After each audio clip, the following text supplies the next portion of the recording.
ኦርቶዶክሳዊ ተዋህዶ መድረክ ከወንድሜ ከእዝራ ጋር የተገናኘ ነው። ከ12 ዓመት በኋላ ነው። የዛሬ 12 ዓመት በፊት ነው አብረን አውደ ምህረት ላይ ቆመን ያገለገል ነው። ዝሆን ቢያንቀላፋ ዛፍ ተደግፎ ነው ይባላል። ለማንኛውም ልጆች አማኞች ሁኑ። ለስጋዊ ሆነ ለምድራዊ ኑሯችንም እጅግ በጣም አስፈላጊ ነገር ነው። ፈራጆች ከበውኝ ነውሬን ዘርዝረው ጌታ ፊት ቢያቆሙኝ ፈረደችባቸው ኃጢአቴ በነሱ። ሰላም ውድ የተከበራችሁና የተወደዳችሁ የዚህ ቻናል ቤተሰቦች እንዴት ናችሁልኝ? ዛሬም እንደተለመደው ሰሞንኛ ወቅታዊ አነጋጋሪ ጉዳዮችን ይዤላችሁ መጥቻለሁ። የጠፉት በጎች ወደ ቤታቸው እየተመለሱ ነው። እንኳን ደህና መጣችሁ ብላችሁ ኮሜንቱን ጻፍ አድርጉልኝ። ዝሆን ቢያንቀላፋ ዛፍ ተደግፎ ነው ይባላል። ለማንኛውም ልጆች አማኞች ሁኑ። ለስጋዊ ሆነ ለምድራዊ ኑሯችንም እጅግ በጣም አስፈላጊ ነገር ነው።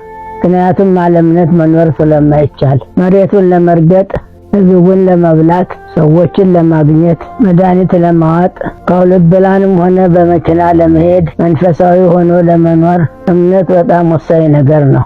ዝሆን ቢያንቀላፋ ዛፍ ተደግፎ ነው እንደሚባለው ራሱን ቢጥል የሚሸከመው እንዳለ አረጋግጦ ነው ለማለት ነው። የምድሩ ጉዞም እንኳን በወንድነትና በጀግንነት አይዘለቅም። ወንድነትም ቢሆን ይደክማል። ጀግናው ሰውም ቢሆን በዱር ታስሮ ባልጋ ይቀራል። ኃያልም ኃያል አለው፣ ጉልበታሙ ጉልበታም አለው። አቻ የሌለው ጉልበተኛ እግዚአብሔር ብቻ ነው። በተለይ በዚህ ጊዜ እግዚአብሔርን ታላመነን እያንዳንዱ ቀን እኛን አለመቻል እየነገረን ነው። የሰው ልጅ ልኩን እስኪያውቅ ድረስ ከባድ ፈተናዎች ወደ ምድር እየመጡ ነው። አለ እግዚአብሔር መዝራት ይቻል ይሆናል፣ አለሱ ግን መሰብሰብ አይቻልም። የኔ ውድ ልጆች ዘመናቶች ሲታጠፉ የዘላለም በሮች እንዲከፈቱ ዛሬ በእግዚአብሔር ላይ ተደገፉ። እሱ እውነተኛ ምርኩዝና ድጋፍ ነው። ምን አይነት እጅግ በጣም ደስ የሚል ምክር ነው የተመከርነው። ቤተሰቦች እስኪ ለእናታችን እድሜና ጤና ተመኙልኝ። ይህን ቪዲዮ ላይክ ሳታደርጉ እንዳታልፉ። ወደ ኔክስት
እስኪ ኮሜንት ላይ ገብታችሁ ታይታይ ስጋዬ ተመከሪ ታይታይ ስጋዬ ተመከሪ ብላችሁ ኮሜንቱን እስኪ ጻፍ አድርጉልኝ። ቤተሰቦች እባካችሁ እናቶቻችን ዛሬ አልተቻሉም።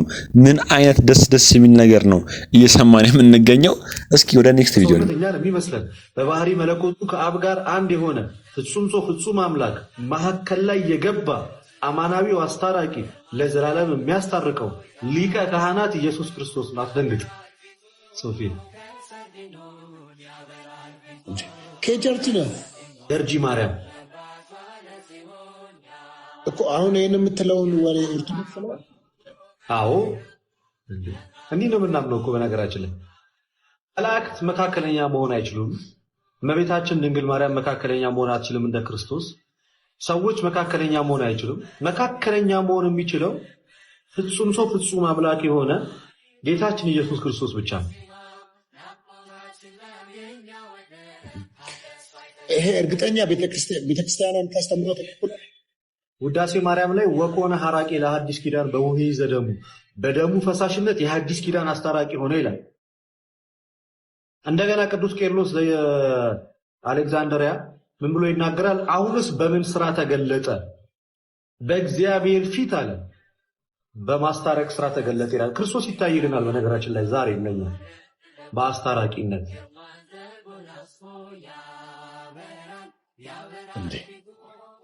ስለዚህ አንተ ይሄ የጢሞቴዎስ ምዕራፍ 2 ቁጥር 5 ላይ ያለውን ቃል ሙሉ ለሙሉ ተቀበለዋለህ ማለት ነው። ሳላላምድ ዋጥ እኔ ብቻ። እሺ ቤተሰቦች፣ ብዙ ጊዜ ፕሮቴስታንቶች እኛ እግዚአብሔርን የምናወድሰው የምናሞግሰው አይመስላቸውም እና ወንድማችን ልደት ለሶፊ ሲነግረው እጅግ በጣም ተገርሞ ነበር ሰው የነበረው። ይሄንን ሁኔታ ነው ታጋጅ። ሴቶችም ደግሞ ታገሱ። ይሄን መጠራጠራችሁን ማናት የደወለለችልህ ማለታችሁን ማቆም አለባችሁ። ማለት ሰው ሲያምኑት ነው እንጂ ሲጠረጥሩት አይወድም። ከጠረጠሩት ምን ታመጫለሽ ብሎ ችግር ይፈጥራል ማለት ነው። እና እንደዚያ ነው። ደግሞ ሴቶችም ጌጥ ደግሞ አጊጡ። እውነቴን ነው፣ ሞኝ አትሁኑ። አሁን ዮሐንስ አፈወርቅ ይላል፣ ሲራክም ይላል ፀሐይ በሰማያዋ እንደምታበራ የሴት ጌጧ በቤቷ ውስጥ ለባሏ ነው ይላል። ሴቷ አሁን ተጃጅሏል። ልቅሶና ገበያ ሴት ሸር ብሎ ይወጣና አቤት ግፋፉን የሚለብሱት ነው። አይደረግም እንደዚያ ማለት ነው። ለምን እንደዚያ ታደርጋላችሁ? ባሎቻችሁን ጠብቃችሁ አትዙ። ይሄ እኮ መጽሐፍ የተናገረው ነው በእውነቱ ማለት ነው። ስለዚህ ያ ከሆነ ሚስቶቻችሁ ባሎቻችሁ አቤታቸው ቁጭ አርፈው ማለት ነው። ይሄን ማድረግ ማብላት፣ ግንባርን አለመቋጠር ይሁን ማለት ፊተ ቋጣራ ግንባረ ሸካራ አትሁን ነው የሚለው መጽሐፉ ማለት ነው። ወንድ ልጅ የሚፈልገው ልዝብ ንግግር ነው ማለት ነው። ደረቅ አትሁኑ። ነገር ዝምላችሁ መመለስ ከላይ ከነዝናዛ ሴት ጋር ከምትኖር ከአራስ ነብር ጋር ብትኖር ይሻላል ይላል ሲራክ። ይህ በእውነቱ ነውር ነው ማለት ጨቅጫቃ አትሁኑ። ቀኑ ባይመሽ የሚወድ ዝናብ ባይጥል የሚወድ ማን ይመስላችኋል? ቀኑ ባይመሽ የሚወድ ነዝናዛ ሚስት ያለችው ነው። ዝናብ ባይጥል የሚወድ የሚያፈስ ቤት ያለው ሰው። ስለዚህ እንደዚያ ስለሆነ አትነዛነዙ ነው። ሌላው ደግሞ እየሰማችሁኝ ነው። ባልና ሚስት ራስና አካል ናቸው። ባል ራስ ነው፣ ሚስት ምንድን ናት? አካል ናት ማለት ነው። ራስ ነው ማለት ክርስቶስ የቤተ ክርስቲያን ምንድን ነው? ራስ ነው። አንዱ የበላይ ነው። ምስጢሩ ግን ምን ይመስላችኋል? አሁን ለአካላት ሁሉ የሚታመማን ነው ራስ ነው። አሁን እጄን አያርግብኝና ጥፍር መጥምጥ ይዘኝ እንቅልፍ አጣለሁ። እንቅልፍ ሳጣ ምን ያመኛል? ራሴን ያመኛልና ባል ማለት የቤተሰቡን ሕማም የሚሸከም ማለት ነው። የቤተሰቡን ሕማም የሚሸከም ነው፣ የሚያስብ ማለት ነው። ሚስት ደግሞ አካል ናት ማለት ደግሞ ደም የሚረጭለት ደግሞ ለራስ ከየት ነው? ከታች ነው። ሕይወቱ የምትሆን ማለት ነው፣ የምታስብለት ማለት ነው። እነገሌን እንደው ሐሙስ ድግስ እንጥራቸው ብዬ ነበር ሲላል እኔም ልልህ ነበር የምትል ማለት ነው። ታደርገዋለህ የማትል እንግዳ ሲመጣ ወጣ ጎረቤት የማትጠፋ እንደዚህ ያለችው ማለት ነው። ሰምታችኋል አይደል? ይሄ ነውና ተፈጥሮን ለይቶ ማወቅ ይገባል። ብዙ ጊዜ የአባታችንን የአባ ገብረ ኪዳንን ትምህርቶች አቅርብላችኋለሁ እና እኔ በጣም የምወዳቸው አባት ናቸው። ብዙ ጊዜ የሚያስተምሩት ትምህርት እጅግ በጣም ደስ ይለኛል። ለወጣቶች የሚሆን ለባለትዳሮች የሚሆን ትምህርት ነው የሚያስተምሩት እና ታዲያ ይህ ትምህርታቸውን እንዴት አያችሁት? ስለ ባልና ሚስት ያስተማሩት ትምህርት እጅግ በጣም ደስ ይላል። ወንድ ልጅ የቤት ራስ መሆኑን ተምሬያለሁ። ውበትንም አትፈልግ ይላል አንድ ሊቅ ደግሞ። ምክንያቱም ፀሐይ ሲወጣ ይከስላላ፣ ህመም ሲመጣ ይጠፋላ። እንኳን ይህን ሁሉ ተውትና መውለድ ሲመጣ ይደበዝዛላ፣ እድሜ ሲገፋ ያወረጃላ፣ ይሸበሸባላ። ታዲያስ ይሄን የፈለከውን ውበት ስታጣ መንገድ ላይ ልትወጣ ነዋ፣ አይኖች ሊንከራተቱ ነዋ። ስለዚህ ውበት ማሰት ነው፣ ደም ግባትም ከንቱ ነው። የነፍስ ውበትን ፈልጋ እሱን ነው የሚያስተምረው። ኦርቶዶክሳውያን የነፍስ ባለጠግነት ላይ የውስጥ ውበት ላይ ነው የምናተኩረው። ገንዘብን አትሹ፣ የወላጆችንም ቀየውንም ሰፈሩንም አትፈልጉ። የት ሰፈር ሰው ነው አትበሉ፣ ሰማያዊ ዜጋ ነው ወይ በሉ። የመንግስተ ሰማያት ርስት ወራሽ የክርስቶስ ነው ወይ በሉ ነው እንጂ የየትኛው ቋንቋ ተናጋሪ ነው አትበሉ።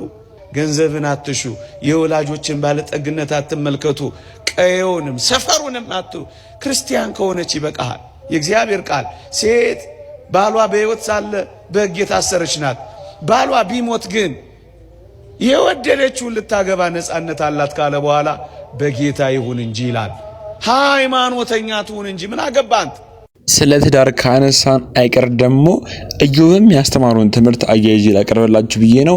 ቤተሰቦች ስለ ትዳር፣ ስለ ውበት ምን ያክል ደረጃ ሰውን እንደሚፈተን ብዙ ትምህርቶችን ወስደናል። መምህር ኢዮብ ያስተማረን ትምህርትም እጅግ በጣም ደስ ይላል። እጅግ በጣም ብዙ ነገር አውቄበታለሁ፣ ለእናንተም አቅርቤላችኋለሁ። ታዲያ ከተመቻችሁ ይህንን ቪዲዮ ላይክ ማድረጋችሁን አትርሱ። ወደ ኔክስት ቪዲዮ። ስራ ልታጡ ትችላላችሁ። ኑሯችሁ ሊበላሽ ይችላል። እንደዛ ሆናችሁ ትቀራላችሁ። ትላንትና ሰርታችሁ አልነበረም የነበራችሁ? ዛሬ ሰርታችሁ እንደገና ትመጡ። ትልልቅ ነጋዴዎች ልትሆኑ ትችላላችሁ። ከስራችሁ ድንገት ጓደኞቻችሁ ሊስቁባችሁ ሊሞክሩ ይችላሉ። እግዚአብሔር አይስቅባችሁም። በእርግጠኝነት የምነግራችሁ እግዚአብሔር የሚነግረኝ ነው። እኔ የማስታውሳችሁ በእርግጠኝነት እግዚአብሔር ሁሉ ጊዜ ከእናንተ ጋር ነው። እናንተ ከሱ ጋር ሆኑ እንጂ። ስለዚህ ውድቀትን መፍራት የብዙ ሰዎች ችግራቸው ነው። ፍርሃትን የሚያመጣ ነው። ውድቀት ግን የመማር ነው፣ ምልክት ነው። በቤተ ክርስቲያናችን የቅዱስ ያሬድን ታሪክ ታውቃላችሁ አይደል?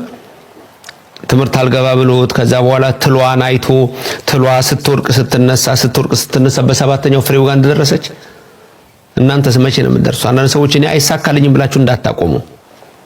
ዶንት ጊቭ አፕ የሚባለው ቃል የተለመደ ነው። አታቁም፣ ተስፋ አትቁረጥ ለማለት ነው። ተስፋ አትቁረጡ፣ ይለወጣል። እግዚአብሔርን ከያዛችሁ ማለት ሰባት ያታል ያሬድ ስትነሳ ትሩቃለች አይታችሁ አታቁም። እንደሱ ግን ሲታገሉ ያ ህይወት እኮ ነው። አንዳንዴ ኑሮ ሊያጠነክራችሁ ነው የሚመጣው እንጂ እንድትወድቁም አይደለም እኮ። አንዳንድ ጊዜ ነው እንድትበረቱ ነው የሚያደርጋችሁ እኮ። መውደቅ እንድትበረቱ ሊያደርጋችሁ ይችላል። ስትራግል ሲኖረው ህይወት ትግል ሲኖረው እኮ እንድትጠነክሩ እንድትበረቱ ነው የሚያደርጋችሁ እንጂ ሌላ ነገር እኮ አይደለም። ልፍስፍስ መሆንም አያስፈልግም። በፍጹም ልፍስፍስ አትሆኑ። ትወድቃላችሁ፣ ትነሳላችሁ።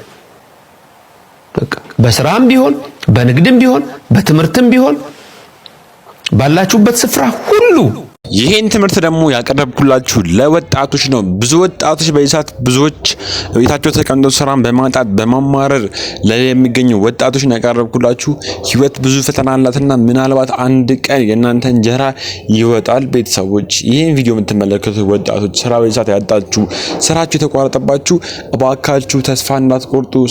ፈራጆች ከበውኝ ነውሬን ዘርዝረው ጌታ ፊት ቢያቆሙኝ ፈረደችባቸው ኃጢአቴ በነሱ በሰላም ሂጅ ብሎ ምሮኛል ንጉሱ። በሰላም ሂድ ብሎ ምሮኛል ንጉሱ።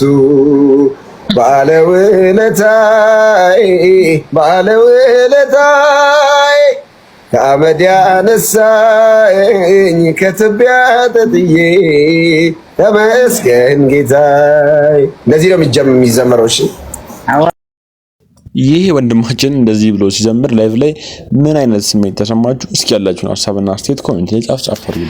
ለዓይኔ እንቅልፍ የለውም ለጉንጮቼም እረፍት ዘወትር አነባለሁ ከልካይ በሌለበት። ለዓይኔ እንቅልፍ የለውም ለጉንጮቼም እረፍት ዘወትር አነባለሁ ከልካይ በሌለበት። ኃጢአት ሰላም ነስቶኝ እያዘነ ልቤ በማይቆሜን ባዶ ፍርሷል መሃረቤ። ኃጢአት ሰላም ነስቶኝ እያዘነ ልቤ በማይቆሜን ባዶ ፍርሷል መሃረቤ።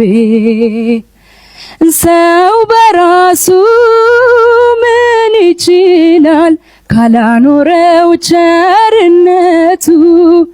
እስትንፋሱ በአፍንጫው ነው በትንታ የሚሞት። ባለጸጋ ዝናም ያለው ኃይለኛም ሰው አንድም የለ። ታስሮ ወርዷል ከመቃብር በሞት መዳፍ የዛለ ተሰቅለ ያዳንከኝ እየሞትክ ያኖርከኝ መድኃኒቴ ሆይ እንዳትተወኝ መጽናኛዬ ሆይ እንዳትተወኝ።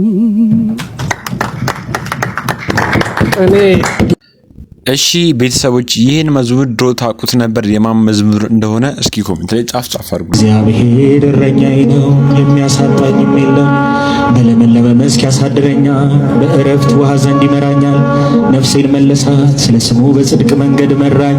በሞት ጥላ መካከል እንኳ ብሄድ አንተ ከኔ ጋር ነህና ክፉን አልፈራ። በትርና ምርኩዝ እንደርሱ ያጸናኑኛል። በፊቴ ገበታን አዘጋጀህልኝ፣ በጠላቶቼም ፊት ለፊት ራሴን በዘይት ቀባ። ጽዋዬም የተረፈ ነው። ቸርነትና ምሕረትህ በሕይወቴ ዘመን ሁሉ ይከተሉኛል። በአባቴ ቤት ለዘላለም እኖራለሁ። እሺ ቤተሰቦች ዘማሪ እዝራ ዘማሪ ሐዋዝ ወደ ቤቱ ተመልሰው ወደ ኦርቶዶክስ ተዋህዶ ቤተክርስቲያን በድጋሜ ተመልሰው በመድረክ ላይ ያገለገሉ ይገኛሉ። እጅግ በጣም ደስ ይላል። ምን አይነት ጸሎት እየጸለየ ነበር ሐዋዝ፣ እጅግ በጣም ደስ የሚል። እነ ዘርፌም እነ በጋሻውም አንድ ቀን ይመለሳሉ ብዬ ተስፋ አድርጋለሁ። ወደ ኔክስት ቪዲዮ። እንደው ለቀልድም እንኳን ክርስቲያኖች እንዲህ አትበሉ። አንዳንድ የዋህ ሰው አለ ራሱን ያየውና ዝም ብሎ ሲመለክ እኔ ስጠረጥር ሰይጣን ሳይኖርብኝ አይቀርም ብላችሁ አታውቁ? እንዴት ሰው ራሱ ላይ ያሟርታል? በጣም እኮ ነው ታዩትና ራሳችሁን ሳይኖርብኝ ግን አይቀርም። ነገረ ስራዬ ራሱ ግራ የገባው ነው። እና በሩን ከፍታችሁ አሁን ቢገባ እሱ ነው ጥፋተኛ እኛው ነው። ለሰው የተናቀ ሰው የማይፈልገው ሰው የገፋውን ነገር እግዚአብሔር ሊያድንበትና ሊፈውስበት ከፈለገ ማን ከልክሎት ለርሱ? አይገርማችሁ? ስንቶች እኮ የናቁት አፈር እኮ የስንቱን እኮ ለምጻምነት አንጽቶ፣ ስንቶች ያቀለሉት ውሃ የስንቱን ጎባጣ አቅንቷል። ስንቶች የናቁት የቤተ ክርስቲያን የዝክር የንፍሮ ውሃ እና ዳቤና ቆሎ ለስንቱ ሴትና ለስንቱ ወንድ ለምእመናን እኮ ፈውስን ሰጥቷል። እግዚአብሔር በተናቀ ነገር መስራት የሱ የተለመደ ነገር ነው። ሲጀመር ተውት፣ የተናቀ ነገር ይዞ መስራት ይቀርና የኛን ራሱ ሰውነት ለመዋሃድ እኮ የወረደው አምላክ እኮ ሲነገርለት የባሪያውን መልክ ይቀርና የተናቀ ነገር መስራት የሱ የተለመደ ነገር ነው። ሲጀመር ተውት፣ የተናቀ ነገር ይዞ መስራት ይቀርና የኛን ራሱ ሰውነት ለመዋሃድ እኮ የወረደው አምላክ እኮ ሲነገርለት የባሪያውን መልክ እኮ ያዘን የሚባል አበው መነኮሳት በዜና አበውና በመጽሐፈ መነኮሳት እኮ ስናነብና መርምረንም ስናገኝ የእግዚአብሔር ረድኤቱን ቸርነቱን የሚጠብቁትና የሚነፋፈቁት የለመኑትን ልመና ሲሰማቸው ብቻ እኮ አይደለም። እርሱ የታመመውን እርሱ ለነሱ ሲል የከፈለውን ዋጋ የሚመስልም ሕማም እንዲመጣባቸው ይለምናሉ። ይህ አይነቱ እኮ ነው አቡነ ተክለ ሃይማኖት የሆድ ጽኑ ቁርጠት እያመማቸው ያንን ሁሉ መከራ የታገሱትና ያንን ሁሉ መከራ እሺ ያሉት። ቅዱስ ጳውሎስ ጽኑ የሆነ የወገብ ሕመሙን የራስ ምታቱን፣ ቅዱስ ጢሞቴዎስ የሆድ ቁርጠቱን፣ ይህንን ሁሉ መከራ ይህንን ሁሉ ጭንቅ የያዘውን ሰው እነሱ ሲፈውሱ፣ እነሱ ራሳቸው ግን ጤነኛ መሆን የከበዳቸው ያንን ጤና ለራሳቸው ማግኘት ከብዷቸው እንዳይመስላችሁ። ያ ጤና ስለ ክርስቶስ የሚሸከሙት መስቀል ስለሆነላቸው። ሕመማችንን አንጸየፈው ክርስቲያኖች፣ የጌታችን መስቀል እንደሆነ እንድናምነው ግን የእግዚአብሔር ልብ አሜን። ልባችንን ይክፈትልን። ቤተሰቦች ብዙ ጊዜ ባውቀንም ሲሆን ባለማወቅ ብዙ ጊዜ እንደዚህ አይነት ወሬ አውርተን እናውቃለን። ታዲያ ከዚህ በኋላ ከእንደዚህ አይነት አነጋገር እንቆጠብ። ትክክል እኮ ነው ያለ። እንዴት ነው ሰው ራሱ ላይ የሚያሟርተው? እኔ እጅግ በጣም ትልቅ ትምህርት ነው የተማርኩት። እናንተስ በዚህ ጉዳይ ላይ እንዴት አይነት ትምህርት አገኛችሁ? ለጓደኞቻችሁ አጋሯቸው። ይህንን ቪዲዮ ላይክ ሳታደርጉ እንዳታልፉ። ቀጣይ እንደተለመደው ቁም ነገር አዘል ትምህርት የሚያስገኙ ትምህርቶችን ይዤላችሁ እመጣለሁ። ታዲያ ለኔ ያላችሁና ሐሳብ አስተያየት ወንድማዊ ምክር ካላችሁም እንድታስቀምጡልኝ እፈልጋለሁ ኮሜንት ላይ። ይህ ነገር ይስተካከል፣ ይህ ነገር እንዲህ አድርግ ወንድሜ ብላችሁ እንደ ታላቅ ወንድም እንደ ታላቅ እህት መምከር ትችላላችሁ። በቀጣይ ቪዲዮ እንገናኛለን። ባይ ባይ።